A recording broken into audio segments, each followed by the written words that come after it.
Rasulullah sallallahu alaihi wasallam described about piety as man zahada fi dunya hanat alayh. One who adopts piety, sufferings become easy for him. Amal bi fara'izillah takun muttaqiyan.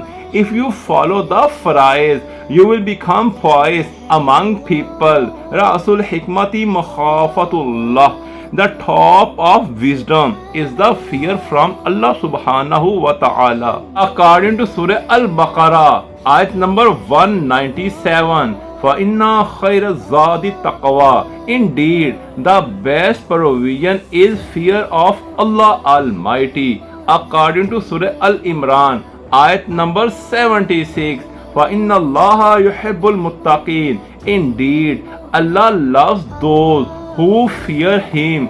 According to Surah An-Naba, ayat number 31, Inna lil muttaqina mafaza. Indeed, the righteous will have salvation. Aima Ahle Bayt said, Buqa'ul uyuni wa khashyatul qulubi rahmatun min Allah. Tears of eyes and fear of the hearts about Allah subhanahu wa ta'ala is a blessing from Allah Almighty. Sadatul Nasi fi dunya al askhiya'u wa Sadatul Nasi fil akhirati al atqiya.